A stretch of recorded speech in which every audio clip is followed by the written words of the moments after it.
صلى الله على محمد صلى الله عليه وسلم صلى الله على محمد صلى الله عليه وسلم الله على محمد صلى الله عليه وسلم. Assalamualaikum warahmatullahi wabarakatuh.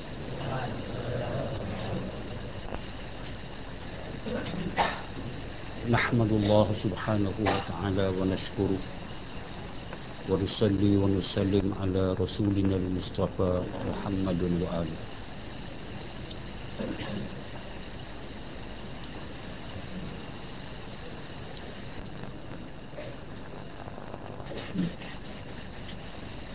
Setiap kali saya terbaca ataupun membaca surah Al-Kafirun dalam Al-Quran, khasnya dalam solat Maghrib, yang banyak kali Nabi membaca surah Al-Kafirun, dan kebanyakan imam-imam di Malaysia khasnya memang banyak kali selalu membaca surah Al-Kafirun dalam sembahyang Maghrib. Timbul tanda tanya dalam lintasan saya lah, kenapa surah itu dibaca selalu, sedangkan terlintas di hati saya, adakah, bolehkah berlaku kita nak sembah Tuhan agama lain, dan bolehkah berlaku orang agama lain nak tumpang sembah Tuhan kita? Sebab penegasan Quran dalam Al-Kafirun itu jelas. Allah panggil, qul ya ayyuhal kafirun, katakan wahai Muhammad, wahai orang-orang kafir, la a'budu ma ta'budu, saya tidak akan sembah Tuhan yang kamu sembah. Wala antum a'budu, kamu pun tidak boleh sembah Tuhan yang aku sembah. Diulang balik tu, diulang lagi, taukid dia panggil. Wala ana 'abidum ma 'abadtu, tidak sekali-kali kami orang Islam akan menyembah Tuhan yang kamu sembah. Wala antum, jangan pula kamu sembah Tuhan yang kami sembah. Lakum dinukum, kamu agama kamu dan kami agama kami. Nampak ketegasan, nampak macam satu mesej Islam. Agama memang pada umumnya kita boleh bertoleransi, boleh bertolak ansur, tapi bukan dalam semua hal. Banyak yang boleh, ada yang tak boleh. Yang ini tak boleh. Contohnya macam kita lah, kita seorang peniaga, seorang politician, seorang korporat, seorang academician, seorang apa, kita banyak benda kita betul ansur, ada benda tak betul ansur. Yang menyentuh hal maruah, hal peribadi, jangan. Islam sama. Tapi rupanya berlaku. Seberapa besar berlaku, di mana waktu Pope Benedict yang ke-16 melawat Turki September baru lalu. Dia sengaja merancang untuk pergi melawat Turki dan nak masuk melawat masjid The Blue Mosque pada waktu sembahyang zuhur nak diadakan. Bila orang azan zuhur, dia hormat azan. Imam nak semayang, begitu dekat dia, kami nak semayang. Dia hangguk, dia nak semayang sama.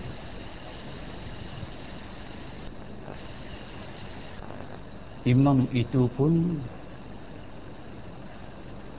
tak tahu apa yang berlaku, tapi dia benarkan, dia bolehkan.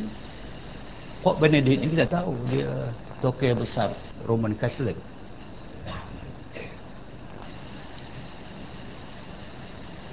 Dia duduk saf yang pertama, belakang imam, dikembar oleh dua pendukung imam. Yang jadi imam mufti, yang bersama dia mufti Turki, bukan imam, mufti Turki, mufti satu Turki. Mufti takbir, dia takbir sampai habis semayang. Dia bukan Kristian biasa, dia Pope Benedict.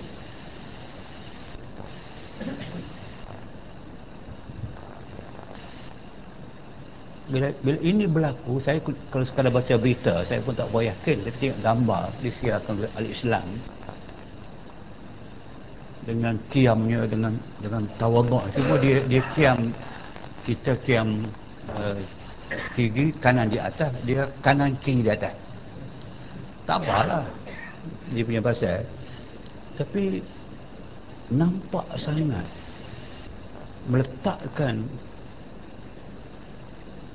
umat Islam ini cukup serba salah, terutamanya mufti itu. Nak kata lupa apa kita dah baca tiap-tiap maghrib, jangan kamu sembah Tuhan yang kami sembah, kami tak akan sembah Tuhan yang kamu sembah. Sekarang dia nak sembah Tuhan yang kita sembah. Nak larang pun tak boleh, larang pun tak boleh. Nak larang dia nampak sangat Islam tidak toleransi. Orang lain boleh nak sembah Tuhan kita, apa pasal dia punya hak lah, sembah lah. Tapi tidak, ayat kata wala antum abiduna ma'abud, kamu jangan, kamu tidak boleh sembah Tuhan kami sembah. Sebab lakum dinukum boleh jadi. Dia berlaku gambar pertama keluar dalam Al Jazeera. Komen daripada komentar Al Jazeera tu agak berat sikit lah. Mengapa Pop mengambil jalan itu? Mereka tak apalah, masa Pop Paul sebelum dia, masa dia pergi melawat di Palestin, dia pergi tempat The Wailing Wall. The Wailing Wall, bezanya masa Pop Paul dulu dia pergi di Palestin, dia pergi ke Wailing Wall, tempat orang Yahudi sembah ibadat. Dia seorang sahaja pergi semayang macam Yahudi semayang tepi The Wailing Wall. Boleh tak semayang? Dia seorang. Gambar dia ambil, dia siarkan. Ini dia datang tempat kita pula. Tentulah dia tidak boleh jadi imam. Saya memang takut kalau dia minta jadi imam lah. Haru biru tak apa, biru haru yang kacau ni. Okey, saya lihat ini. Inilah di antara taktik halus kita dihina, dicela, dicerca. Orang semua tahu mengatakan bahawa kita tak boleh benar mereka semua Tuhan kita. Melawat masjid boleh, sembahyang sorry. Pasal jelas la a'bud ma ta'bud. Aku tak sembah Tuhan kamu sembah. Kamu jangan sembah Tuhan aku sembah. Kamu nak buat seorang, pergi seorang, biarkan sembahyang sama kami. Dia sembahyang sama kami, tunduk bangun sama kami, kiam sama kita, angkat sama kita. Tak kira apa dia baca lah. Perbuatan itu perbuatan menghina, cukup menghina.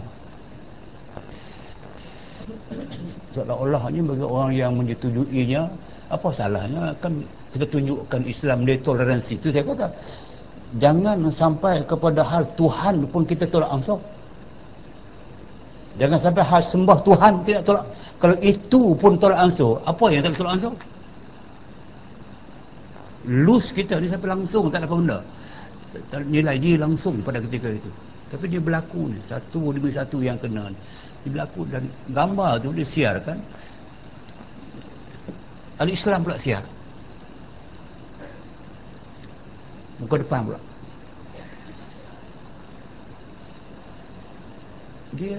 Saya tidak nampak satu kemuliaan, itu satu kehinaan. Pasal kita membiarkan orang melanggar hukum Quran di hadapan kita. Dan kita macam meredai dia melanggar. Padahal Quran kata dah, wala antum, kamu jangan kamu sembah, jangan kamu sembah Tuhan yang kami sembah. Semua Tuhan semayang, satu daripada kaedah kita. Maka tidak boleh semayang. Tapi dia berlaku dah tengah-tengah keparahan masyarakat Islam. Tengok tak parah ke? Saddam Hussein, dengan tidak kiralah apa yang dia buat, tapi dia manusia, dia Islam, Ahlussunnah wal Jamaah. Dilaksanakan hukuman gantung pada pagi raya. Pagi raya, hari raya kurban.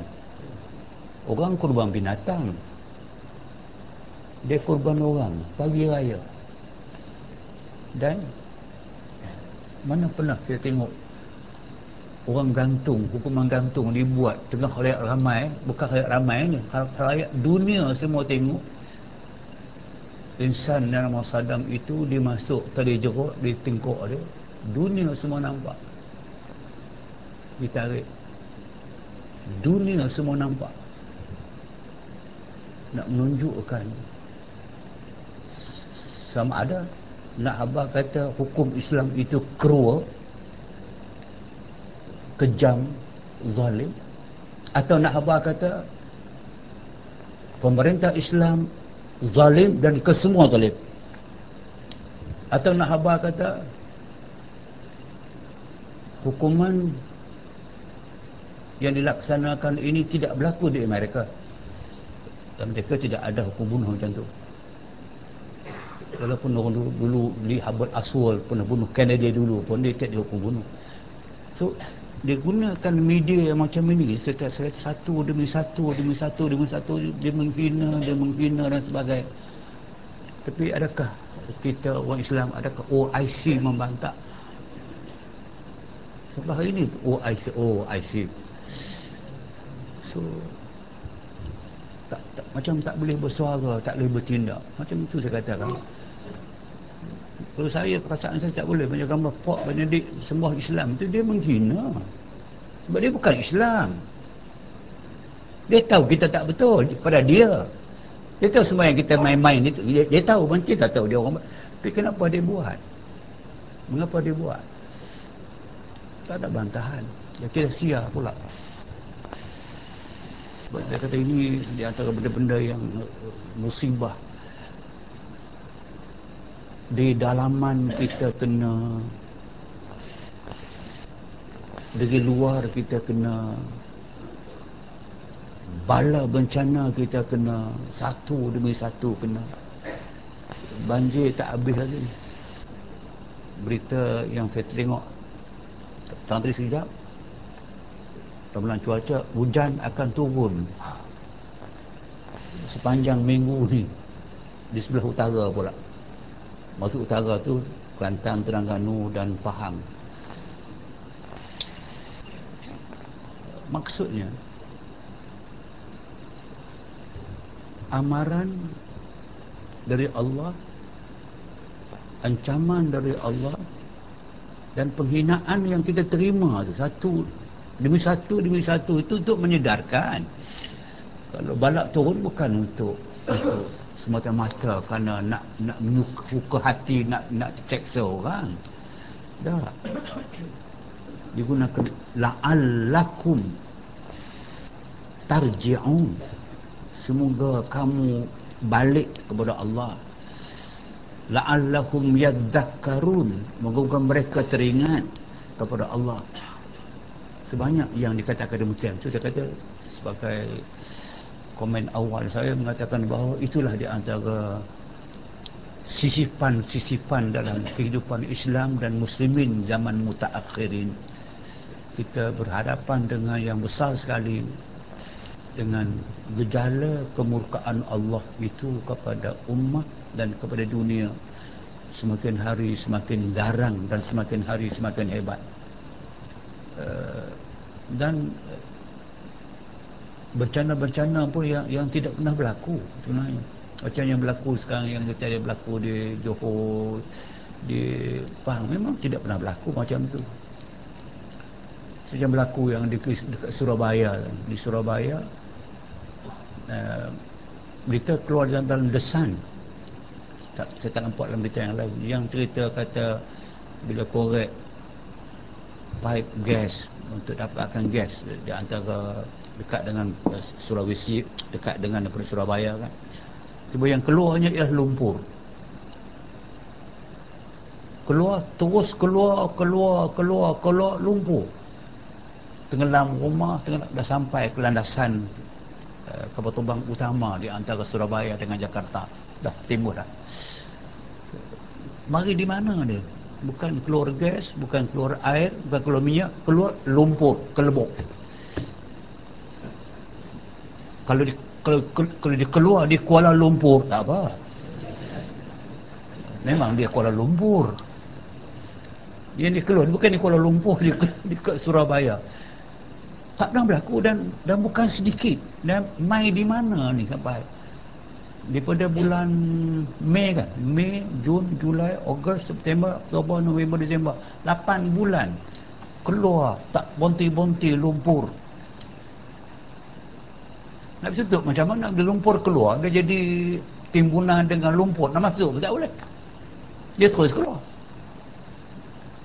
Tak pernah berlaku. Kita melihat itu semua sebagai contoh-contoh yang saya nampak itu. Nak mengajak manusia insaf, mengajak manusia balik kepada Allah, balik prioriti penghidupan ni kena banyak balik kepada berdamping diri dengan Allah Subhanahu Wa Taala. Yang salah satu daripada pendampingan kepada Allah yang kita belajar ni, nak menghalusi hal-hal tentang sembahyang, tentang salat. Yang kuliah yang lepas kita sampai kepada bacaan-bacaan ataupun wirid-wirid yang biasa dibaca selepas sembahyang. Tak baca pun tak apa, dia sunat. Nabi baca, tapi jelaslah Nabi baca, Nabi buat. Dia tidak muwazabah, tidak buat sepanjang masa yang sampai sekali pun tak berhenti, tidak. Dia kadang dibuat, waktu sibuk dia tak buat sebab ini sunat. Tapi yang kita buat, yang khasnya yang orang Malaysia, orang Tenggara Asia khasnya, yang kita duduk baca lepas sembahyang itu, boleh katakan kebanyakan ada contoh dalam ini. Daripada mula kita baca sampai halaman 20, sampai yang minggu sudah itu, memang terbanyaklah bacaan-bacaan. Ini contoh sahaja, makna dia apa sahaja yang nama dia wirid. Wirid itu asalnya maknanya apa yang warid, apa yang datang kepada kita daripada sunnah Nabi, sahabat dan orang-orang yang dapat dipegang ilmu mereka, orang yang siqah. Yang pentingnya ibadat tidak habis dengan Assalamualaikum warahmatullahi. Tak habis dekat tu. Lepas tu banyak yang boleh kita baca Quran ke, baca zikir ke, baca tahmid ke, tasbih ke, baca ayat Quran ke. Ini ada contoh, itu boleh. So pada sambungan pada malam ini dia nak terangkan sedikit bagaimana caranya untuk kita memelihara, menjaga salat, meninggikan nilai kualiti achievement dalam masa kita menunaikan salat disebut. Dan demikian lagi setengah daripada orang memeliharakan salat sembahyang, dan yang mendirikan baginya ia mengekalkan dan menyungguhkan atas mengerjakannya. Itu 2 poin. Satu, kekal sembahyang maknanya tidak ada yang kita tinggal. Mengekalkan sembahyang, tidak ada sembahyang, tidak ada salat yang kita tinggal dengan sengaja. Tidak menafikan kelemahan kita, kelalaian kita, ada yang tertinggal. Tertidur, tertinggal, letih, sakit, buat operation, sebagainya.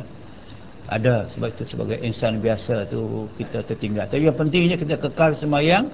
Kalau tertinggal, wajib diqadakkan segera. Sembahyang yang tinggal wajib qada segera. Maknanya kalau boleh qada ni, maknanya kalau boleh, kalau tertinggal asar tadi itu datang, qada segera. Kalau boleh qada sebelum sembahyang maghrib itu boleh qada dah.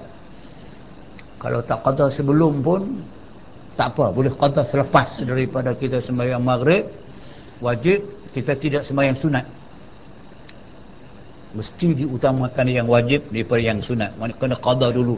So qada sembahyang ini ulama bersemua pakat, dia kata yajibu al-qada'u 'alal fawri. Dia wajib qada dengan serta merta. Maksud serta merta, secepat yang mungkin kena qada. Melainkan kalau kita tertinggal sembahyang tu tak lama, 20 tahun, tak mungkinlah nak qada serta-merta 20 tahun berapa ribu waktu. Itu maka ulama mengatakan bahawa dia boleh pada ketika itu dia qada tidak berhenti, cuma sekadar hari ni buat 10, besok 10, ataupun hari ni 5, besok 5, setiap hari 5, 5, 5 misalnya lah. Itu pun al-fawri juga, tapi dia boleh melambatkan kerana dia tak mungkin boleh mengqadakkan yang 10 tahun tinggal. Tapi yang nama qada, wajib qada. Tidak ada pandangan, tidak ada pendapat dalam mazhab-mazhab fiqh yang muktabar yang mengatakan tidak payah qada. Anda buka kitab mana pun, mazhab mana, mazhab fiqh yang muktabar yang dapat orang pakai, semua kata wajib qada. Pegang yang tu, pegang. Kita khas Syafi'i, kita wajib qada, kena qada. Dan bukan kekal saja, dan menyungguhkan atas mengerjakannya. Maknanya kena buat sungguh-sungguh. Itu dia menyungguhkan itu. Kita tidak boleh buat main-main, kena buat cara serius. Kena bagi berat, ambil berat. Sembahyang tu kena ambil berat. Dia keutamaan. Tengok macam Abdul Wahab Asy'arani, seorang ulama besar, Abdul Wahab Asy'arani, dalam kitab dia Al-Mizan, kitab besar. Maksudnya orang terkenal lah, ulama besar. Dia dalam kitab Al-Mizan, dia sebut, bukan, dalam kitab Al-Minan Al-Kubra, sorry, kitab Al-Minan Al-Kubra, dia menyebut, saya bersyukur kepada Allah Subhanahu Wa Ta'ala dia tulis kitab Minan Kubra itu, dia dah sakit teruk tu, dia dah nak meninggal lah. Dia bersyukur sampai ke saat aku tulis kitab ini, tidak pernah sekali pun dalam umur hidup aku sembahyang di pertengahan waktu atau akhir waktu. Semua sembahyang aku telah aku tunaikan pada awal-awal waktu sepanjang hidup. Dan kitab Minan Kubra, Minan maknanya anugerah. So, boleh manusia dia punya disiplin diri dia sampai ke peringkat dia boleh sembahyang sepanjang hidup dia. Dia umur lanjut, yang umur muda pun Imam Nawawi saja. Imam Nawawi walaupun dia alim besar, kitab dia banyak sebagainya, dia meninggal umur 45 je, umur muda 45. Tapi Asy'arani orang tua, tapi sepanjang hidup itu dia boleh sembahyang semua sembahyang waktu. Dia sembahyangkan pada awal waktu. Semua sembahyang. Bertanya kita sekarang, jangan kita sembahyang awal waktu, akhir waktu pun terlepas. Itu yang bila ulama mengatakan menyungguhkan atas mengerjakan dia. Dan yang terbaik dia kata, yang sempurna lagi pula, sembahyang lebih dah sempurna dah, nak lebih sempurnakan lagi, mengerjakan dengan berjamaah. Walaupun sembahyang seorang tu dah sempurna bagi seorang, tapi dengan berjamaah perbuatan yang sama, cuma dengan nama jamaah, sekurang jamaah 2 orang, so digandakan pahala. Kita pun tahu 27 kali ganda pahala. 27 hari itu, 27 kali ganda tu maknanya, kira lah 27 kali semayang, gandaan pahala tu hanya dengan kita berjamaah sekurang-kurang 2 orang. Kita akan jumpa nantilah, dengan semakin banyak jamaah maka dia semakin banyak pahala. Sebab tu maka logik, sebab tu kita boleh nampak mukjizat Nabi. Kerana Nabi katakan bahawa sembahyang yang paling tinggi sekali nilai pahala dia, ataupun paling banyak sekali ganjaran dia, sembahyang Masjid Haram. Yang kedua sembahyang masjid dia Nabi. Ketiga sembahyang Masjid Al-Aqsa. Kenapa Masjid Haram sampai 100,000 kali ganda pahala? Tengok, dipertahankan di zaman Nabi sampai ke zaman ini. Kalau banding mana banyak orang sembahyang Masjid Madinah dengan Masjid Makkah, jawapan dia memanglah umumnya Masjid Haram lah orang yang paling banyak kali sembahyang dalam semua waktu, dan tak pernah tinggal. Sekarang semakin banyak, seorang haji pun 25 million. So 25 million sembahyang itu semua boleh katakan majoriti sembahyang jamaah Masjid Haram. 25 million orang sembahyang. Sebab tu maka sesuai dengan yang pahala yang dibagi 100,000 kali ganda pahala. Pasal jemaah ini bergantung kepada semakin banyak orang, semakin banyak pahala. Sebab tu maka sembahyang 2 orang, itulah yang dikatakan dengan 27 kali ganda. Minimum kepada sembahyang jemaah 2 orang. Dan 2 orang ini pula dia terbuka. Dia tidak mengatakan mesti kedua-dua orang itu akil balik. Dia tak kata begitu. Maknanya kemungkinan ada berlaku kita sayang jemaah juga, tapi belakang sembahyang dengan cucu. Kalau anak tu mana besar lah, cucu tu kecil lah, dia tetap jemaah. Sebab takrif sama jemaah itu sembahyang yang lebih daripada seorang. Maknanya kemudahan yang Allah Ta'ala bagi itu begitu banyak. Sebab tu kena muwazabah ni, maknanya seorang di rumah di manakah kena buat jamaah. Itu yang saya selalu komen tu, kita kenapa yang bila kita tengok the majority orang-orang Islam di Malaysia khasnya, saya sebut dah, saya ulang banyak kali, bila pergi semayang nanti tempat ada R&R tu, tepi jalan yang kita berhenti tempat berhenti minum makan, rest and restaurant tu, pergi semayang di surau tu. Kalau tak organize sembahyang jemaah, anda masuk tengok semua sembahyang masing-masing.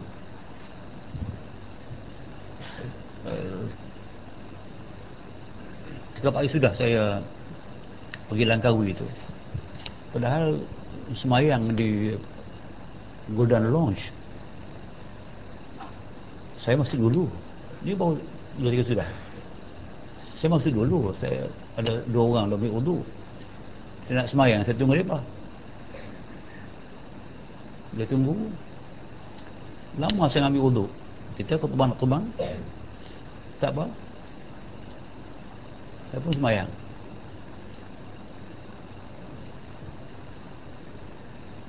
Datang seorang dengar belakang, Allahu Akbar.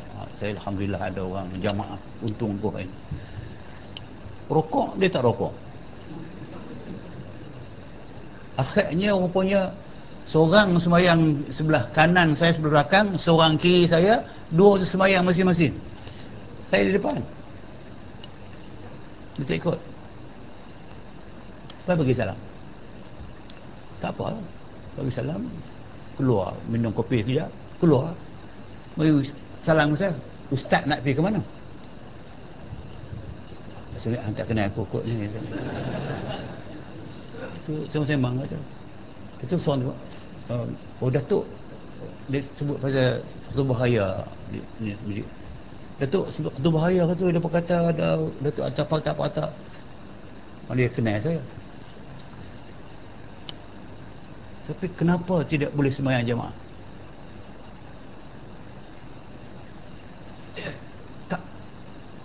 Takkan orang tu tak tahu mengatakan sembahyang jemaah ini lebih baik sembahyang seorang, pahala 27 kali ganda. Takkan tak tahu. Aku tak tahan sembahyang apa. Tak, bukan salah dia. Itu trend. Tak tahu pasal apa. Kejahilan ke ataupun kerana apa, tak. Apa masalah? Kalau ke semua tu tak mau orang jadi imam, dia masih sembahyang seorang, tak apalah. Tapi saya di depan, saya duduk tempat imam tu dah. Di belakang takbir Allahu Akbar. Tapi tak, dia tak ikut. Kecewa pun ada, kesihan pun ada, rugi aku hari ni. Mengerjakan dengan berjamaah. Kerana bahawa seorang yang sembahyang berjamaah itu lebih atas sembahyang seorang dirinya dengan 27 darjat ataupun pangkat ataupun pahala. Ini kita dah ulang selalu ni. Dalam ulang selalu, dalam bagi insentif selalu dan sebagainya, masih ini masalah. Nak kata sekolah tak ajar, sekolah ajar. Nak kata tak ada maklumat, kadang-kadang masjid baca khutbah sebut. Tapi mungkin kena buat kajian kot. Kenapa orang masih tidak mau cari peluang sembahyang jemaah?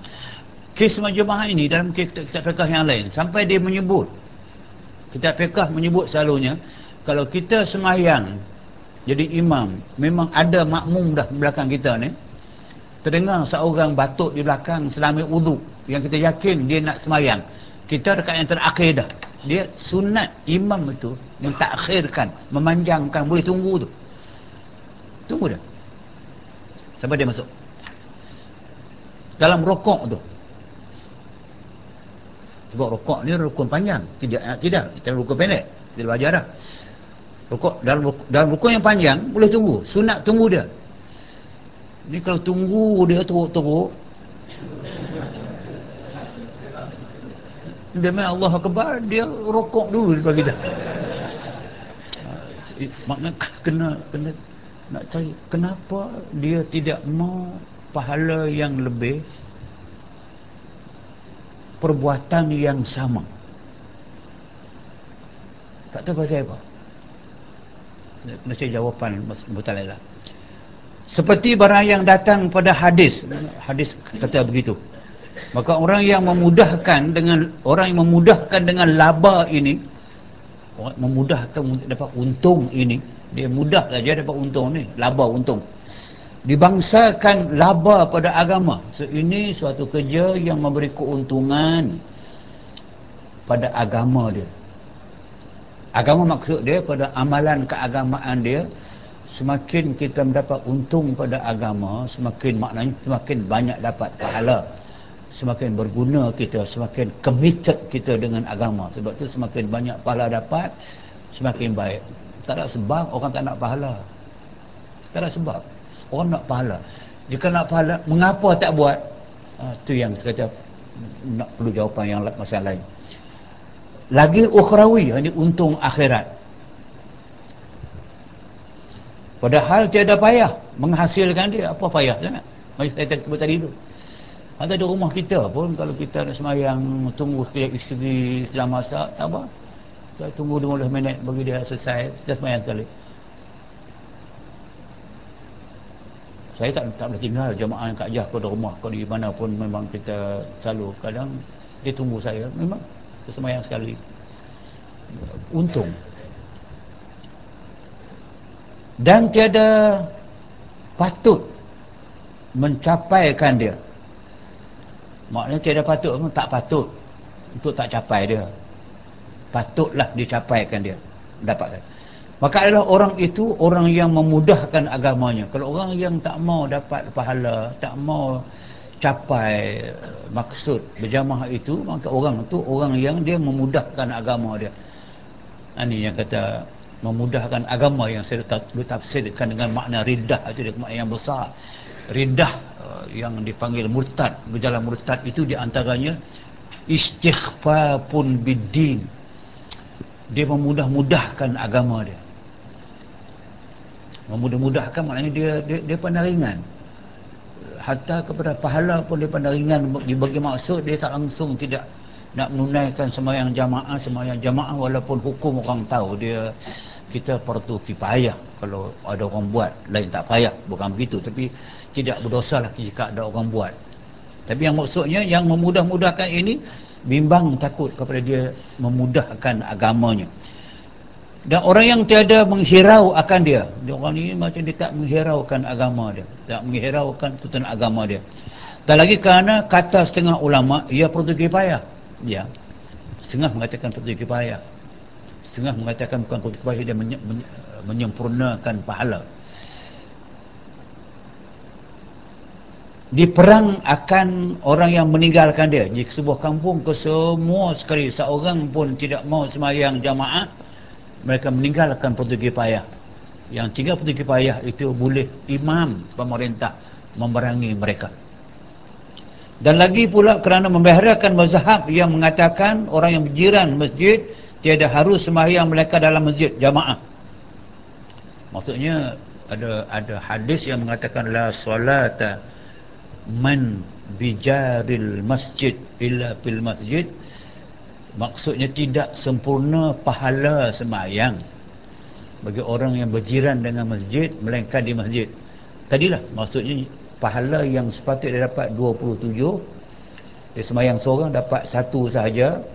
So memanglah solat tidak sempurna pahala yang sepatutnya dia dapat, maka dia tak dapat.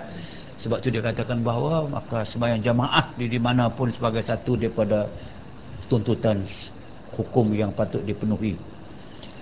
Kata setengah ulama membandingkan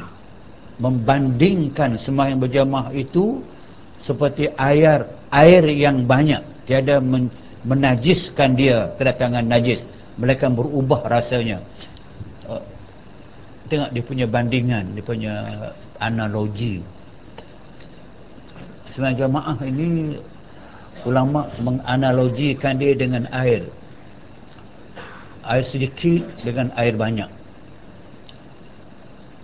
Air sedikit sembahyang seorang, air banyak sembahyang jamaah.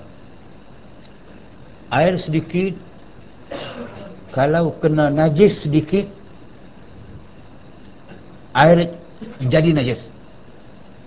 Air setimba, air 1 tong yang kurang 2 kolah, terkena najis sedikit, tak berubah warna, tak berubah bau, tak berubah rasa, tapi hukum dia kesemua najis. Sedangkan air banyak dianalogikan dengan sembahyang jamaah macam air yang banyak. Bila air yang banyak, air yang lebih 2 kolah, air itu kalau kena najis, asalkan tidak berubah warna, bau dan rasa, dia tidak jadi najis, tetaplah mutlak. Maksudnya sembahyang seorang amat mudah terdedah kepada kesilapan yang boleh merosakkan sembahyang, macam merosaknya air sedikit bila kena najis. Bila sembahyang jamaah ditampung, tampung menampung. Contoh tampung menampung, dia sembahyang orang masbuk, dia tak sempat baca Fatihah habis, dia baca 1 ayat sahaja bismillahirrahmanirrahim, dia tunduk rukuk sama dengan imam, maka dia dapat rakaat itu walaupun jelas dia kekurangan, tak baca Fatihah habis, tak apa.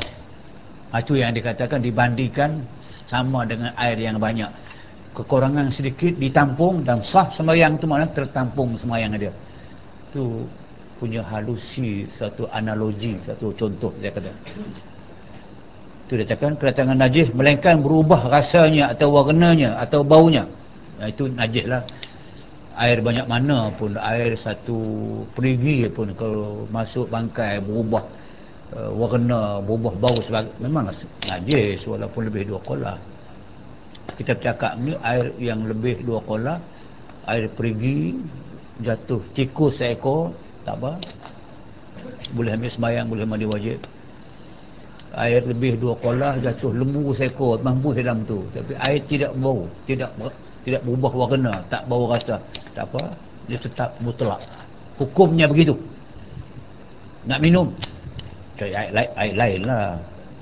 Air itu dah tidak kotor, tidak najis, itu cerita lain. Ada kuman cerita lain. Tapi sebelum boleh tak mau begitulah. Tak mau berlaku demikian. Okey. Bersalahan air yang sedikit jadi najis dengan kedatangan najis. Sebut tadi dah. Jikalau tiada berubah rasanya atau baunya sekalipun. Itu kita faham dah. Dan demikian lagi, ini pun baru. Demikian lagi syaitan kuat atas orang yang sembahyang sendirinya. Itu. Tiada kuat ia atas orang yang sembahyang berjamaah. Makna dia gangguan syaitan ke atas orang yang sembahyang seorang lebih kuat, lebih mudah dipengaruhi daripada orang yang sembahyang berjamaah. Bukti dia mudah. Kalau sembahyang seorang, selalu kita terlupa dan was-was. Lalu terlupa rakaat, bilang rakaat kita lupa, kadang baca qunut kita lupa, kadang tahiyat awal kita lupa. Dalam sembahyang dah lupa tu kena buat macam mana ni? Nak patah balik ke, nak pakai, nak cut dulu kah? Itu yang akhirnya sujud sahwi.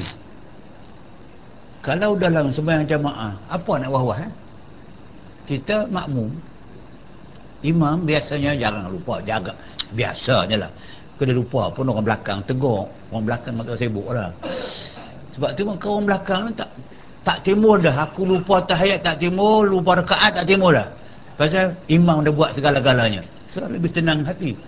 So syaitan dia masuk bila ada peluang untuk menimbulkan syak, menimbulkan waham, menimbulkan tidak yakin. Itu kerja syaitan. Dia katakan min syarril waswasil khannas. Dia waswas. Sepanjang semayang itu masa yang cukup terbuka ruang orang semayang seorang untuk dia hasut. Jamaah payah sikit. Itu yang dimaksudkan. Dan lagi orang yang sembahyang sendiri itu tiada disuruh melainkan barang yang diakalkan dia.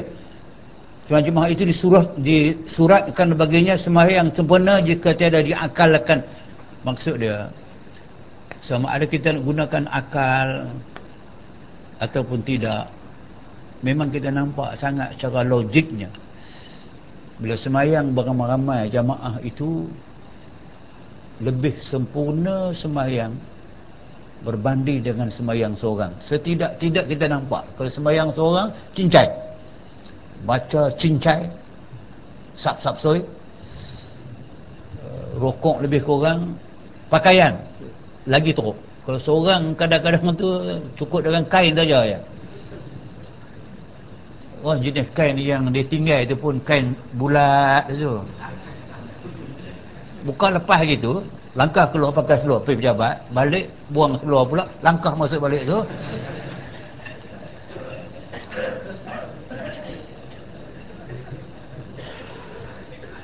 Cukup senang. Kita nampak kalau kita akal pun kita nampak memang nak pergi sembahyang surau, pergi sembahyang masjid, ke sembahyang jemaah di rumah dengan isteri pun takkan kalau saya sembahyang jemaah di rumah kat atas belakang saya tak pakai baju walaupun isteri kita tak pernah saya buat kerja lagu tu. Tapi saudara kena mengaku kalau sembahyang seorang tu yang saya kata sampai ke pangkat kain tu pun nak isteri balik kampung kain bulat gitu seminggu. Ada mesyuarat di luar mana tu, pergi ke Iran ke pergi ke mana tu, balik seminggu kain bulat aja. Elok. Okey, sebab tu segi akal kita terima sembahyang jamaah itu dia lebih sempurna, pakaian pun sempurna. Kadang-kadang tu lagi jemaah yang sempurna lagi. Dalam jemaah kita ada azan, kita sekurang-kurang iqamah. Tapi sembahyang seorang ni memang tuan-tuan kena mengaku lah, kadang-kadang tak kamat pun. Minit semayang, Allahu Akbar tu. Pasal apa? Allah kamat sunat aja. Seorang boleh buat, tapi kalau dah jamaah ada, kita ada iqamah, ada doa. Hatta lepas semayang pun kita nampak, kalau semayang seorang, Waalaikumsalam, kita bangun. Tapi kalau jamaah, tak ada lah kita ni kalau melipat orang semayang jamaah, walaupun boleh buat lepas semayang, bukan mesti nak wirid dulu, baca doa pendek ke, tapi dalam jamaah kita buat. Nak confirm mengatakan bahawa kalau kita gunakan akal kita, memang sembahyang jamaah itu banyak sangat fadilat dia dan kelebihan dia. Dan lagi sembahyang jamaah itu tali yang disuruh kita berpegang dengan dia, yang dalam firman Allah Ta'ala, wa'tasimu bihablillah jami'ah, berpegang kamu sekaliannya dengan tali Allah. So dia balik kepada hujah itu, maknanya hujah jami'ah tu, wa'tasimu, hendaklah kamu berpegang teguh. Berpegang tu senang cakapnya, beramal sepenuhnya. Kalau pegang saja tak beramal, buat apa? Wa'tasimu tu terjemah berpegang tu maksud beramallah kamu bihablillah, dengan agama Allah. Tali Allah ialah agama Allah. Beramallah kamu dengan ajaran dalam agama Allah, agama Islam. Jami'an ada dua makna. Jami'an bermakna kesemua sekali yang dituntut. Satu. Yang kedua, jami'an maknanya beramai-ramai. Jamaah itu makna ramai, sembahyang jamaah, sembahyang ramai. Kalau jami'an juga dia ramai. Bila ramai itu ada makna je, hatta sembahyang jamaah itu menafsirkan bagi tuntutan wa'tasimu bihablillah jami'an.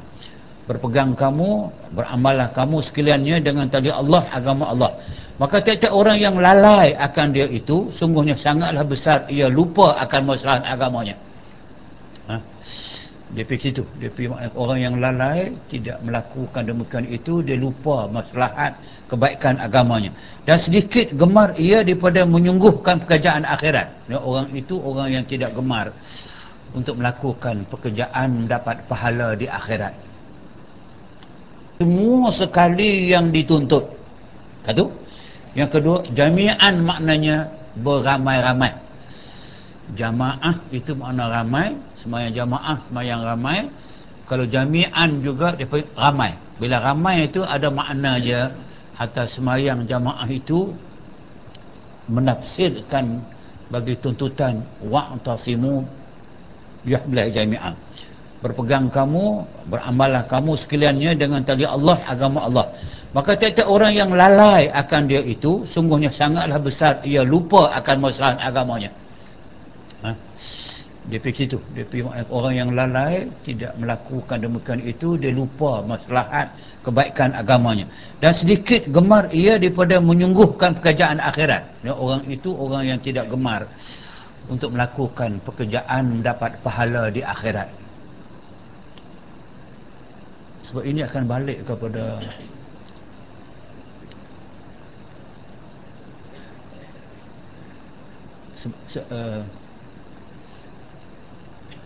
dalam kehidupan dunia ni, memang kita boleh terasa, boleh kita rasa bila kita kerja kuat untuk faedah duniawi kita, agama kita lah, anak isteri kita.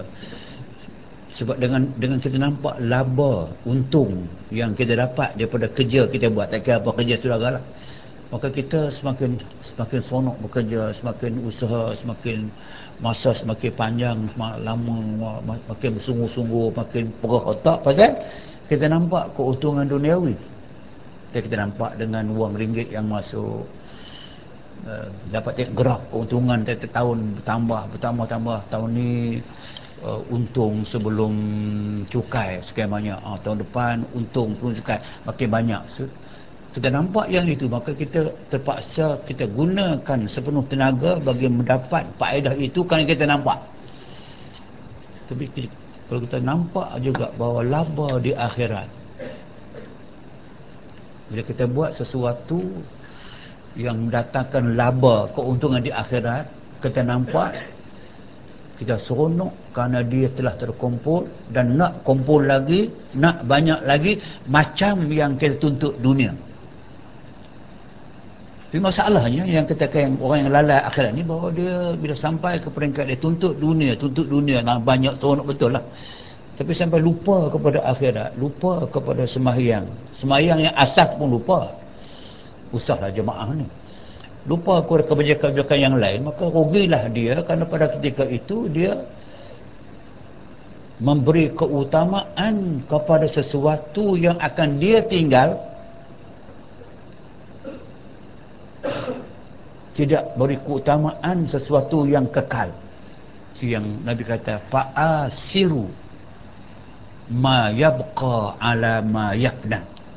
Asiru, utamakanlah ma yabqa, barang yang kekal abadi, ala ma yafna, atau benda yang akan punah binasa. Atau benda akan punah, akan hilang daripada kita satu masa kelak. Itu pun bukan, kalau yang kita tinggal itu memberi manfaat kepada kita lepas mati, sebelum mati, tak apa. Tapi kadang-kadang yang kita tinggal itu dia mendatang bala kepada kita. Satu yang jelasnya bala kepada kita dengan tinggal harta. Kalau waris kita menggunakan harta itu untuk merosakkan diri mereka, kalau harta digunakan untuk melalaikan Allah Subhanahu wa taala, atau berbunuh-bunuhan anak beranak kerana merebut harta pusaka. So bayanglah macam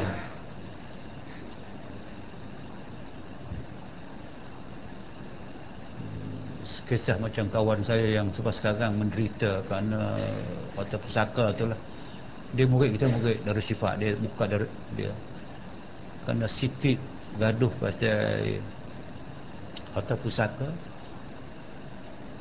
Adik jemput abang pergi ke rumah dia, selesaikan. Aku selesai ke malam ni juga, main rumah aku malam. Abang pergi ke rumah, bagi salam, buka pintu saja, abang tengah-tengah pintu tu,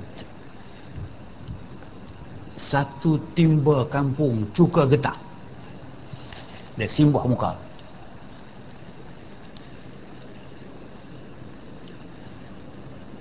Kedua-dua mata hancur, punah, muka kedut, tak mati, badan ni berbuah, pingsan, masuk hospital, merana sampai hari ni.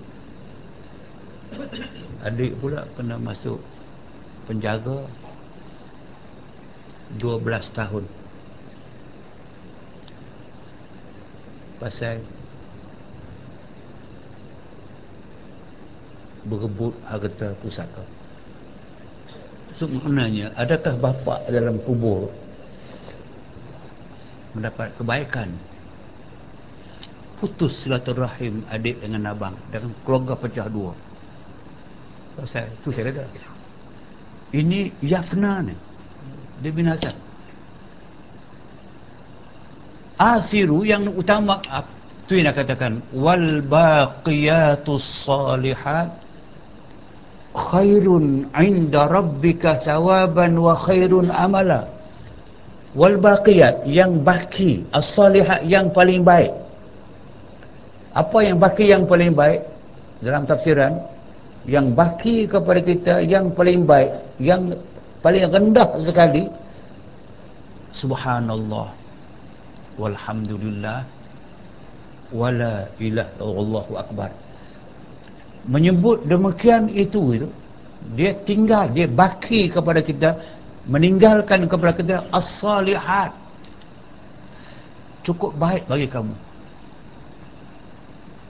Khairun inda rabbik, itu lebih baik bagimu kepada Tuhanmu.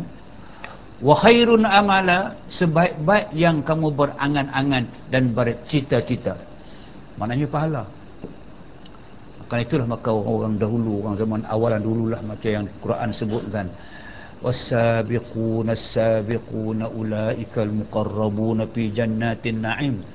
Orang-orang dahulu ni yang kena faham mereka, inilah yang utama dalam kehidupan, inilah yang paling besar masa untuk mereka kejar.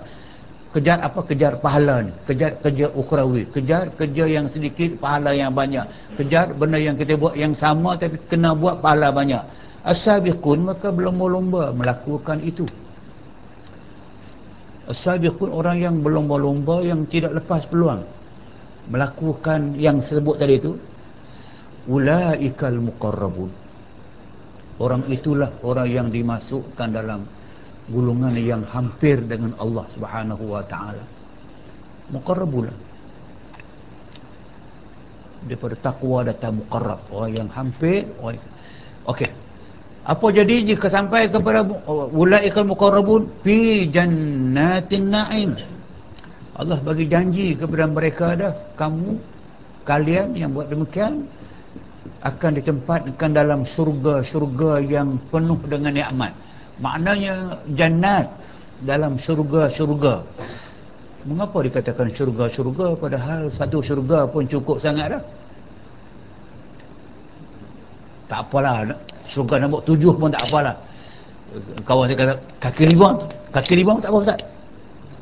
Nak masuk kaki 5 syurga. Tak apa. Maksudnya di dunia pun mereka mendapat syurga.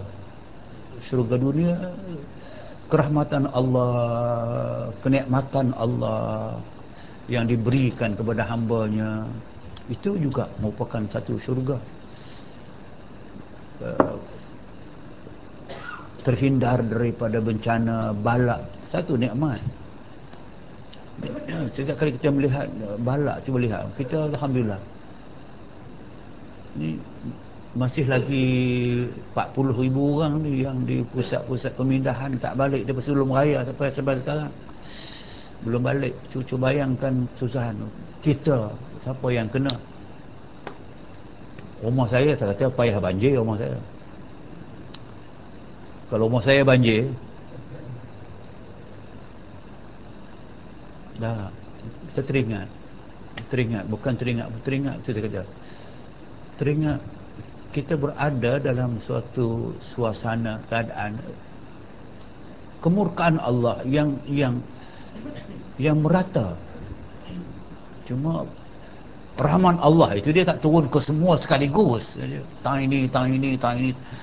Besok lusa kita pula mungkin, tapi akan tunggu. So, okey. Kesemua ini akan kita tinggalkan. Fa'athiru, kita kena beri keutamaan ma yabqa, barang yang kekal abadi bersama kita. Apa dia? Pahala. Orang tak boleh ambil. Harta bank boleh ambil. Kita mati pun bank boleh ambil. Boleh caveat lagi dan sebagainya. Tapi kalau pahala, tak. Itu yabqa. Alamaya pernah atas benda yang akan binasa daripada kita. Apa saja yang saya miliki ini, semuanya akan binasa. Okey.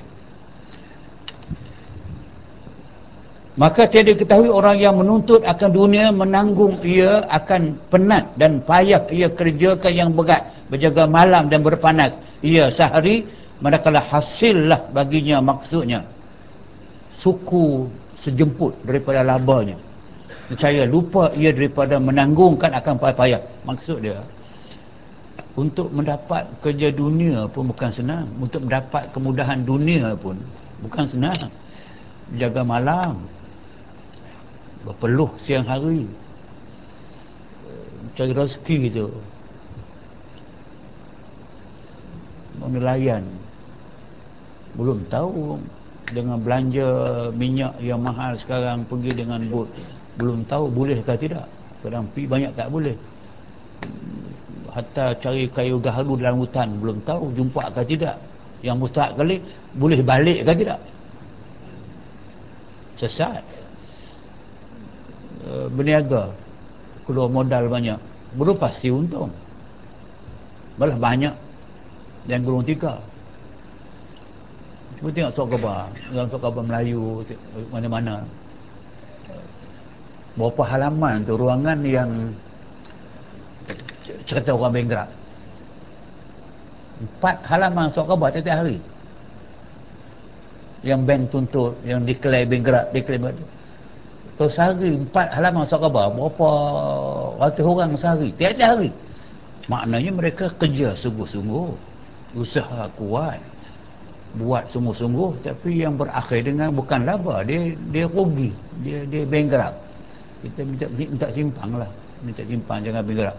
Itu nak sebut kata memang teruk, kerja berat, jaga malam, berpanas ia sehari, hasilnya bagi maksudnya sikit saja.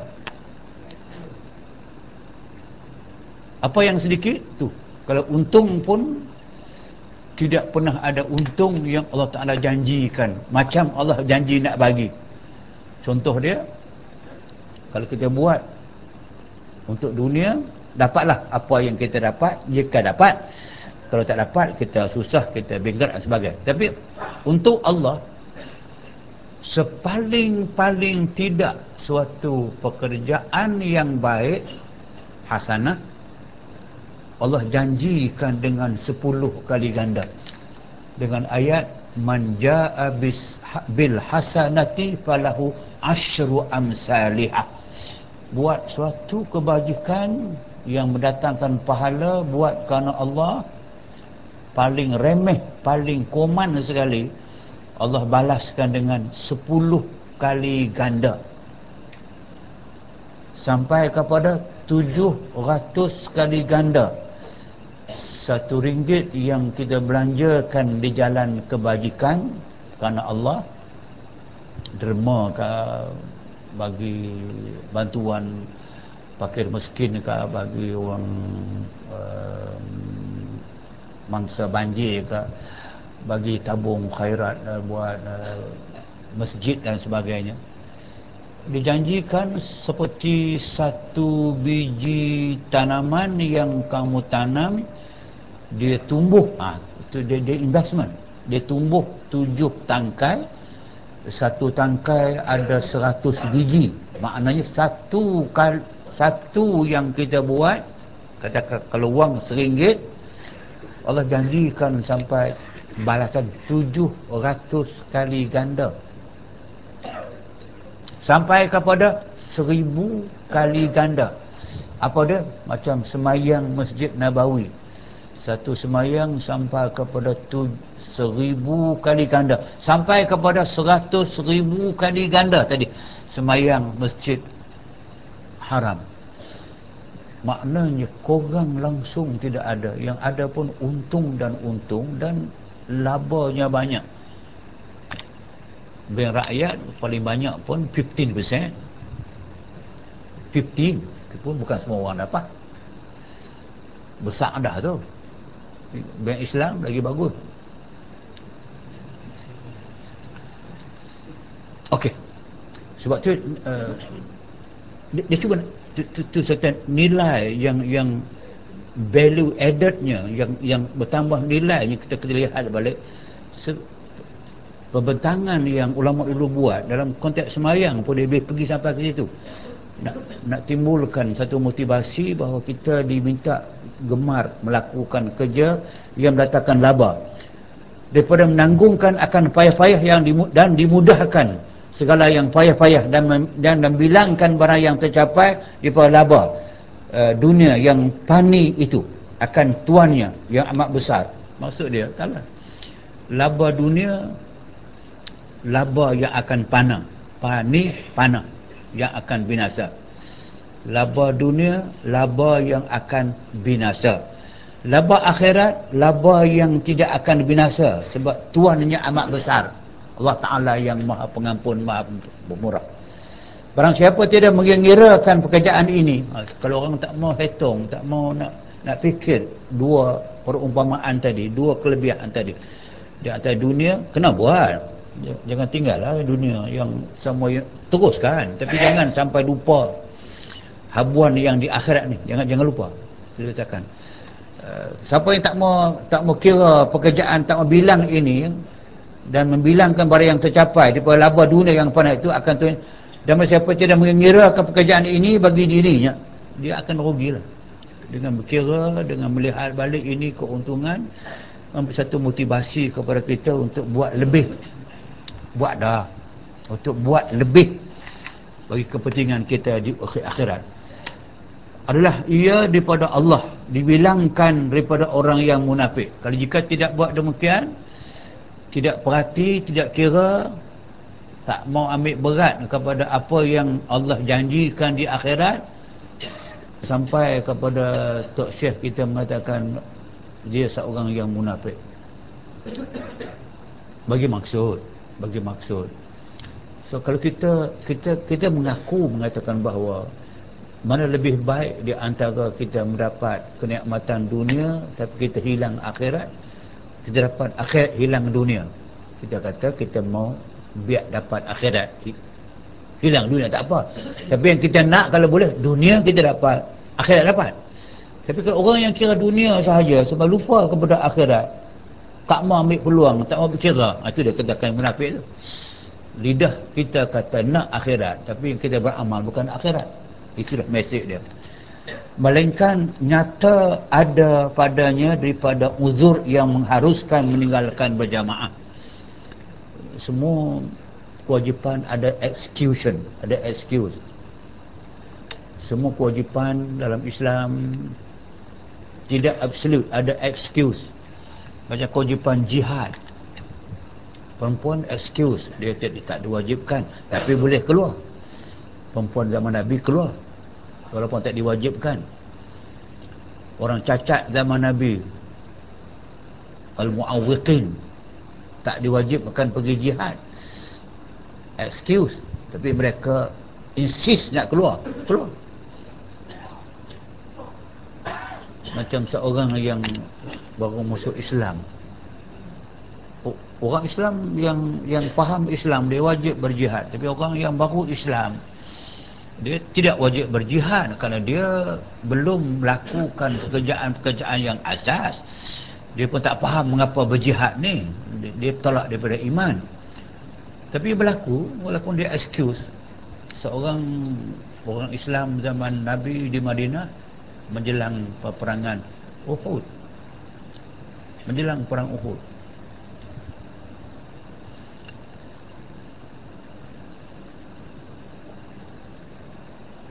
dia dengar kata, dia baru Islam, dia dengar Nabi bersiap-siap nak keluar peperangan. Dia bertanya Nabi, adakah saya wajib keluar perang? Kamu belajar dulu, kamu perkuatkan dulu kepahaman, komitmen dan sebagainya. Tapi kalau saya keluar juga boleh tak? Kamu tidak wajib, tak mesti. Dah tak? Kalau saya keluar boleh tak? Nak keluar boleh tak? Kalau saya keluar perang ini, kalau saya mati, apa saya dapat? Nabi kata, keluar perang ini, perang jihad ini, perang sabri ini, perang kerana Allah Ta'ala. Kalau kamu buat perang kerana dia, kamu mati, kamu dimasuk, mati roh kamu dan kamu akan dimasuk dalam syurga. Syurga tu apa dia? Nabi nikah jawab, syurga itu satu kenikmatan mala ainun ra'at wala udhunun sami'an wala khata biqalbi bashar. Syurga satu tempat tinggal yang nikmatnya kamu tidak pernah melihat itu, nikmat sebegitu dalam alam dunia. Kamu tidak pernah mendengar kemerduan suara semerdu itu dalam dunia. Kamu tak pernah terlintas dalam hati kamu itu yang kamu nak capai. Kesemua segala kesempurnaan kamu nak apa semua dapat. Dia kata, izan akhruj. Kalau begitu aku keluar. Sebab tu dalam perang Uhud ni kita ada dua siri. Siri pertama kita menang, siri kedua kita kalah.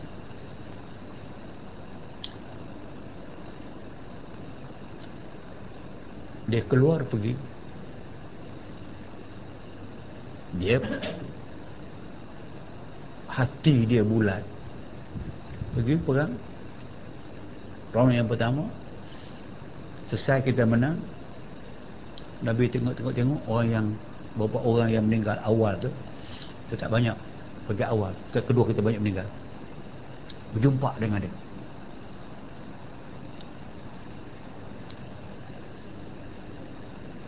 Dan Nabi tengok dia, Nabi tunduk. Dikatakan Nabi telah kucup dahi dia.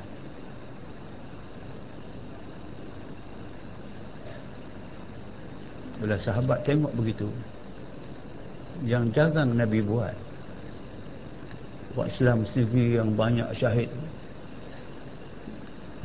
Seorang tanya, lima fa'al tahu ya Rasulullah, kenapa kamu buat demikian kepada dia? Rasul, Nabi kata, aku ternampak dia sahaja. Allah nampakkan aku terus daripada darah dia yang mula menitik di tanah tadi, roh dia keluar bersama. Dia kencingkan sini, roh dia keluar tu, roh dia berada dalam syurga yang penuh dengan kenikmatan. So, aku cium dia itu, roh dia berada dalam syurga. Ini orang yang benar dalam cita-cita dia. Islam baru sangat je, tapi dia benar diri dia sampai dia mati, roh dia dah masuk syurga. Yang selepas perang itu, dalam suatu peperangan Khaybar, tentera musuh tidak sebanyak tentera kita, tapi kita kalah juga peringkat pertama. Allah turunkan, nak cerita seorang lagi pula orang yang baru Islam juga, minta nak keluar mentadi juga. Nabi tak bagi pada mulanya, akhirnya Nabi bagi dia keluar perang. Sama lebih kurang senario, keluar perang. Habis perang Khaybar kita menang. Apa kita menang Khaybar, Nabi membahagi-bahagikan harta rampasan perang. Bagi, panggil simpulan, bagi sampai ke dia ni orang yang baru Islam tadi ni, yang keluar sama senario dia. Kalau aku keluar perang ni, kalau aku mati aku dapat apa? Dapat syurga. Sampai ke dia bagi. Dia tanya Nabi, walima hadha ya Rasulullah, ni untuk apa? Dia kata, ini wa'lamu annama ghanimtum, ketahuilah apa yang kau dapat ghanimah itu dapat Allah ada untuk kebajikan, Nabi ada dan bagi orang yang berperang. Kamu orang yang berperang, kau dapat bahagian. Dia kata, lam akhruj li hadha, akhruj li uqtal hahuna wa adkhul jannah. Saya dalam kepala saya keluar perang tadi ni, bukan saya nampak semua ni. Saya tak masuk langsung dalam kepala saya, lepas menang perang ni dapat rampasan perang. Saya tak nampak. Yang saya nampak pun biar ditikam di sini, biar musuh tikam dalam lubang engkau ni, biar saya mati masuk syurga. Nabi kata, kalau kamu nak tanazul, kamu tak ambil tak apa. Dia kata nak, aku nak ditikam sini. Dia beralih dari Nabi itu, bagi ruang ke orang lain, dia berjalan tu. Kan sistem ketika kan orang ada yang mati belum dikebumikan dan sebagainya, ada musuh, ada orang kafir yang dia buat mati, rumah darah belakang dia mati. Dia nak panah Nabi, tak jauh, dia panah Nabi tu, kawan tu beralih, tup kena sini, panah tu kena sini macam sembelih, jatuh. Nabi panggul, syahid. Nabi keluarkan. Nabi kata, sadaqa hadha hayyan wa mayitan fa sadaqahu Allah. Insan ini walaupun baru masuk Islam, sadaqa hayyan, dia masuk itu dia benar, dia bukan nak bermuka-muka, dia masuk kerana Allah. Dia keluar perang ini pun dia benar, dia nak mati sungguh di tiang tadi. Fasaddaqahu Allah, Allah benarkan apa dia nak. Itikam di sini mati, Nabi kata wahwa ma'i fil jannah, dia akan bersama aku dalam syurga. Itu yang saya kata, orang yang benar luar dalam itu yang terhindar daripada munafik ini. Sampai begitu, walaupun baru Islam tapi kebulatan tu Allah tunai cash. Itu yang saya kata menjadi rangsangan kepada sahabat-sahabat. Tapi tengoklah, Khalid berangan-angan berdoa nak minta mati syahid dalam perang setiap hari. Kalau masuk pergi perang, kalau kita kata musuh tak kuat, musuh lembek, musuh lepot tahu lepot, Khalid susah hati. Kalau dia keluar perang nanti musuh ramai, hebat-hebat badan, dia juga seorang. Pasal dia nak mati syahid. Tak ada perang yang dia tak sertai. Dia Islam tahun 7 Hijriah, zaman buka Mekah, awal tu dia kafir. Tak Islam saja, ke semua perang dia hadir. Akhirnya dia sakit di rumah dia, di atas tempat tidur dia. Dia tahu dia nak mati. Dia menangis depan isteri, anak-anak, kawan-kawan dan jiran-jiran ke semua. Kenapa kau menangis wahai Khalid? Dia kata, Allah tidak tunai permintaan aku, tapi aku tidak kecewa kerana aku reda. Apa aku minta? Aku minta supaya aku mati dalam perang syahid, lam yabqa fi badani qadra shibrin illa baina ta'nati rumhin wa haddi saifin atau kama qala. Dia buka badan dia, tengok badan aku, tidak ada satu inci pun yang tidak ada parut luka dalam perang. Adab depan belakang tak ada, kesemua parut. Wahai anal an, tapi aku sekarang akan meninggalkan alam yang fana ini. Aku akan menemui Allah Subhanahu Wa Taala atas hamparan aku di rumah aku.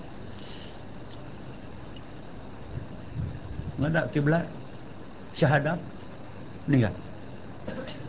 Tapi bukan maknanya dia tak masuk syurga, tapi dia seronok kalau boleh mati dalam perang syahid tu kalau boleh. Tapi itulah saya kata, yang kawan tadi itu tak ada parut pun. Tapi Allah pilih dia demikian, ada sebab. Dia ini memanglah Khalid masuk syurga. Banyak mana sumbangan dia kepada Islam, tapi Allah Ta'ala pilih dia mati di atas hamparan. Dia rasa sebagai seorang pahlawan megah jika mati di medan perang, tapi tak. Hentikan atau mana pun. Itu tanda kata Khalid tak kebaik. Kalau kebaik, main parut di mana? Main kita banyak nama kebaik. Punya mengarut. Okey, kerana itulah maka dia katakan nyata ada padanya daripada uzur yang mengharuskan meninggalkan berjamaah pada maslahat pada agamanya atau kepada dunianya. Dia kesibukan dan sebagainya, kesakitan bertinggal. Yang mengatakan dunianya, kaul yang mengatakan wajib ambil akan seorang sembahyang bersama pada rumahnya. Orang yang mengatakan dia wajib itu, bagi yang mengatakan wajib, dia kena berusaha untuk mendapatkan sekurang-kurang seorang di rumahnya sembahyang supaya sejahtera daripada dosanya. Kaul yang mengatakan wajib atau lepas makruh, kurang-kurangnya dia lepas perkara yang makruh supaya mencapai dengan pahala jamaah. Dan hasillah jemaah itu imam dan satu makmum. Jika dengan anaknya atau isterinya atau kendaknya, gundik. Khadamnya housemate, pembantu rumah. Dan tiap-tiap banyak jamaah, banyak afdal. Ini senang kita faham dah. Semakin banyak jamaah, semakin afdal. Dan banyak pahalanya. Kerana diberi pahala dengan sebilang-bilang orang yang bersama-sama ia semayang. Itulah, dia kata kalau semayang 2.5 juta. Itu macam bulan puasa. Beribadat di tanah suci, di Masjid Haram. Hadis sahih, satu umrah di bulan puasa sama dengan satu haji yang dikerjakan bersama dengan aku. Bukan haji biasa ni, satu umrah pada bulan Ramadan ta'dilu hajjatan ma'i, ta'dilu bersamaan dengan, hajjatan ma'i haji yang dikerjakan bersama dengan aku. So Nabi jadi mutawif, kita jadi jamaah buat haji ikut Nabi. So pahala itu, hadis sahih, pahala itu tu dia sama dengan satu umrah di bulan Ramadan. Satu. Yang keduanya sembahyang tarawih. Tu saya kata kalau 1 juta orang sembahyang tarawih, satu rakaat itu pahala dia 1 juta rakaat. Itulah 20 rakaat, 23 rakaat dengan sembahyang witir, 23 kali 1 juta. Aku tak fikir lah. So memang ruang cukup besar, cukup banyak. So semakin banyak maka semakin bertambah pahala orang dengan dia, dan bertambah labanya suci sembahyangnya. Lebih untung lagi pula jika sembahyang tadi sembahyang yang betul, sembahyang suci, suci hati dan sebagainya. Istimewa jika adalah imam itu orang yang soleh. Semakin soleh imam, semakin baik imam, maka dia semakin baik. Tapi sembahyang sah dengan orang yang fasik, berimam dengan orang yang fasik, sah sembahyang, pahala korang. Ni banyak ni, itu masalah fasik.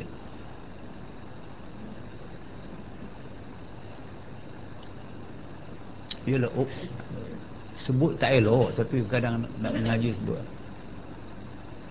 Kadang orang tahu tu imam tu dia suka main nama ekor. Apa sebab tak?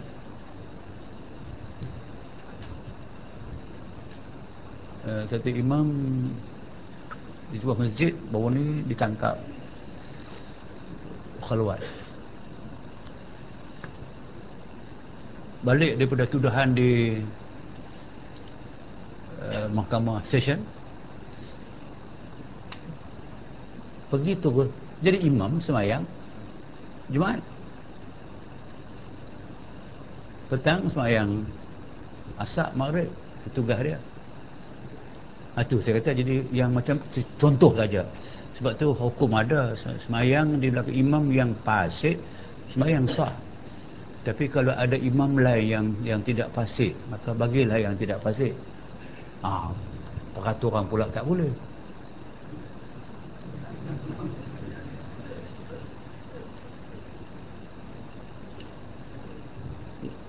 Saya tak boleh jadi imam di Perlis. Kalau saya balik Perlis hari Jumaat, sembahyang, tu imam kena datang minta maaf. Dia minta maaf siapa-siapa. Ustaz minta maaf Ustaz, seperti Ustaz baca khutbah ni. Kata apa begitu? Bagi saya baca. Jangan Ustaz, mampu saya. Dia tak boleh ada arahan.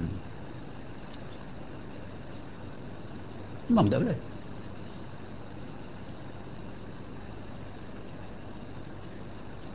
Tapi yang saya pelik itu yang di Langkawi saya boleh jadi baca khutbah. Setiap kali saya pergi khutbah tu boleh baca di Langkawi, jadi imam khutbah, imam boleh mengajar Langkawi. Langkawi bukan Malaysia kot, saya tak tahulah.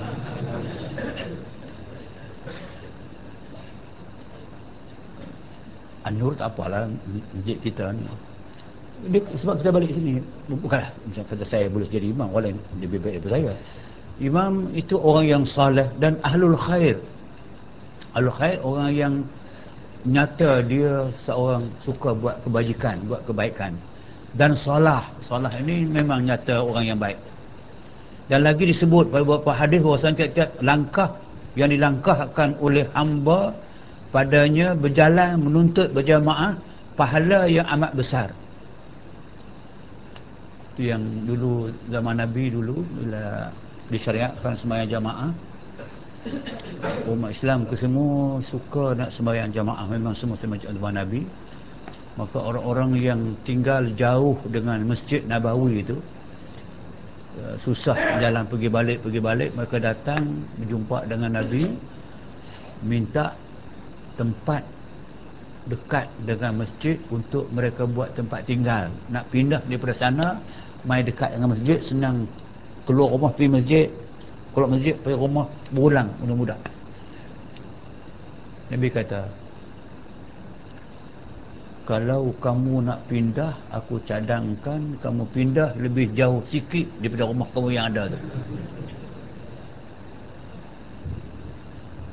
Kenapa Rasulullah? Kerana yang ada sekarang ni aku tahu tidak jauh sangat. Kalau jauh lagi bagus, kerana tiap-tiap langkah kamu datang untuk sembahyang jamaah, Allah bagi 10 pahala. Melangkah sebelah kanan, melangkah sebelah kiri, Allah buang 10 kejahatan daripada kamu kalau kamu ada kejahatan. Kalau tak ada kejahatan, 10 langkah sebelah kanan pahala diberi, 10 langkah kiri sampailah kamu ke masjid. Rasulullah, kami reda tempat yang ada, usah jauh lagi, cukup lah cakap tu okey lah tu. So besoknya semua mereka datang ke masjid, langkah mereka ke semua pendek-pendek. Kemarin langkah dia jauh, kata nak cepat, punya rugi. So pendek, 10. Sebab tadi kena kira tu. Kawan tanya, Ustaz, saya pergi ke masjid, saya tak jalan kaki, saya naik kereta, nak kira macam mana? Dia kira pusingan roda. Allah tahu nak kira macam mana. Itu dah. Yang besar itu di surat. Di surat 10 kebajikan. Dihapuskan 10 kejahatan. Banyak tu. Kalau dia berjalan daripada 1 kilometer ke masjid, kalau 1 kilometer 1000 meter, 1000 meter 2000 langkah, 2000 langkah kali dengan 10, 20,000 pahala. Banyak. Lagi jauh, lagi banyak pahala. Dihapuskan 10 kejahatan. Kalau kita ada kejahatan, itu yang Allah pemurahnya. Nak kata Allah tak adil macam mana, tak pemurah macam mana ke? Buat kebaikan, dia bayar, dia ganti, dia balas dengan 10. Buat kejahatan, dia tidak tambah melainkan balas satu kejahatan juga. Dosa 1, balas 1. Kebaikan 1 balas 10, sampai 25 juta tadi. Semakin banyak sembahyang sampai. Buat kebajikan diganda. Buat kejahatan, itu yang tak adilnya. Siapa nak kata lagu tu? Yang untung kita semua adil. Yang menguntungkan adil. Bila tak untung, baru datang mana zalim. Dah. Wa ya'fu an katsir. Allah ampun cukup banyak. Itu satu di atas yang diampunkan. Dan yang menanti sembahyang, kemudian daripada sembahyang, kita sembahyang maghrib tadi, di samping kita berkuliah, baca kitab ini, kita tunggu nak sembahyang isyak. Ataupun saudara pergi ke surau, pergi ke masjid, tidak ada sebarang aktiviti malam, melainkan lepas Semayang maghrib, tunggu semayang isyak. So menunggu tu. Macam orang yang pergi semayang Masjid Haram, Masjid Nabawi lah, kita pergi daripada maghrib, orang tak balik lah. Maghrib sampai ke isyak baru balik. Kadang tu kalau pergi zuhur sambung ke asar, sambung ke maghrib, sambung ke isyak. Misalnya lah, itu menunggu, menanti sembahyang, kemudian daripada sembahyang. Itu satu ibadat. Setengah daripada yang mendatangkan dirinya kepada Allah, buat ia sembahyang maghrib, kemudian ia duduk menanti sembahyang isyak. Dan yang menanti bagi sembahyang dibilangkan dia pada Allah orang yang sembahyang. Menunggu sembahyang itu satu ibadat. Macam sembahyang juga. Tunggu je. Kan peluang tu banyak. Kalau kita lepas sembahyang kita balik, boleh, tak ada masalah. Cuma rugilah peluang tu, sebab menunggu tu dikira sama dengan sembahyang. Padahal sembahyang sebenarnya 5 minit. Menunggu tu 1 jam. Yang menunggu tu dikira sembahyang juga. Itu masa diberi pahala. Dan orang yang duduk pada tempat sembahyang, sentiasa malaikat minta ampunkan baginya. Lepas sembahyang terus berada atas tikar sembahyang. Malaikat meminta ampun bagi pihak dirinya, untuknya. Dan didoakan dia hingga berhadas. Kalau dia berhadas, malaikat berhenti berdoa. Sebab tu kalau gentut betul sembahyang, eloklah bangun pergi ambil air sembahyang semula. Kalau anda terkentut batal air sembahyang pada ketika itu, malaikat tahu hang terkentut, dia berhenti berdoa. Atau berkata perkataan yang tiada ta'alluq padanya kebajikan. Lepas sembahyang dia bercakap, bersembang. Sembang pasal apa? Bersembang pasal Saddam Hussein, pasal politik, pasal dunia, pasal mengata dekat orang. So yang mendatang kebajikan tak apa, muzakarah. Yang mendatangkan kejahatan itu tak mendatangkan kebaikan kepadanya. Dan demikian lagi setengah daripada pekerjaan dan cerita akan dia duduk ia pada saf awal. Yang ni lah yang dia tak goma sangat ni. Tu saya kata yang psikologi tadi tu. Tak tahu pasal apa. Tak tahu pasal apa, kita pun tahu. Kalau kita datang sembahyang masjid biasanya, ataupun datang ke sinilah Syifa nak sembahyang, adakah yang datang tu semua berebut tempat sah yang pertama? Tak. Berebut sah yang belakang. Terutama tepi tiang atau tepi dinding. Tak apalah, itu ada maslahat. Dia kata dia, saya ada slip disc, dia kata okey. Tapi yang duduk sah ketiga keempat ni, kenapa tak mau duduk depan? Padahal Nabi kata, lau aliman nasu ma fis safil awal la atahu walau habuan. Kalau orang tahulah kebajikan, kebaikan yang disediakan oleh Allah buat orang yang duduk di saf awal, orang yang cacat akan datang merangkak duduk depan. Yang kaki tak ada tidak akan habuan tu akan menyuluk duduk depan juga. Maknanya yang disediakan tu cukup banyak pahala. Tapi kenapa orang tak mau? Aku takut jadi imam. Mana ada duduk ujung sana. Beza tak banyak mana. Beza sikit je. Datang duduk belakang, depan. Yang depan ke? Ni. Akan dia duduk ia pada sah awal. Memenuhkan dia. Dan meratakan dia. Nak bagi rapat dan sebagainya. Kerana besar sangat fadilatnya. Yang terlebih muakkad. Untuk ia berjamaah pada hari Jumaat. Wallahu a'lam. Kita sampai sekat itu dulu. Sekian sahaja. Assalamualaikum warahmatullahi wabarakatuh. Sallallahu ala Muhammad. Sallallahu alaihi wasallam. Sallallahu ala Muhammad. صلى الله عليه وسلم